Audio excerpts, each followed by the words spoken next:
Imagine you have poured your heart and soul into creating a unique invention or original work, only to discover someone else is using it without your permission.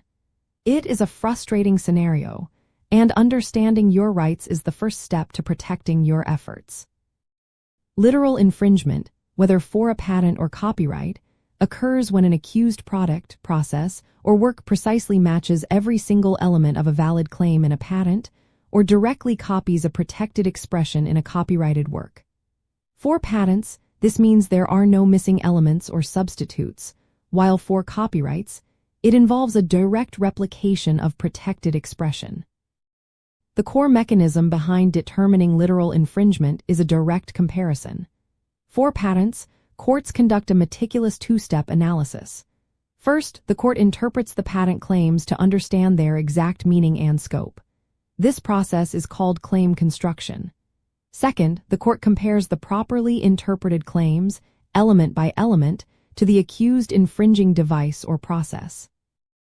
If every limitation of the patent claim is found in the accused product or process, literal infringement is established. For copyrights, it is about showing access to the original work and substantial similarity between the protected elements. To practically determine if literal infringement has occurred, you will need to engage in a detailed comparison. For patents, carefully dissect each claim into its individual elements or limitations. Then, methodically examine the accused device or process to see if every single one of those elements is present and operating in the same way. For copyright, you would identify the protected original expression in your work and then compare it directly to the accused work, looking for an exact or nearly exact replication of those protected elements, not just the underlying ideas.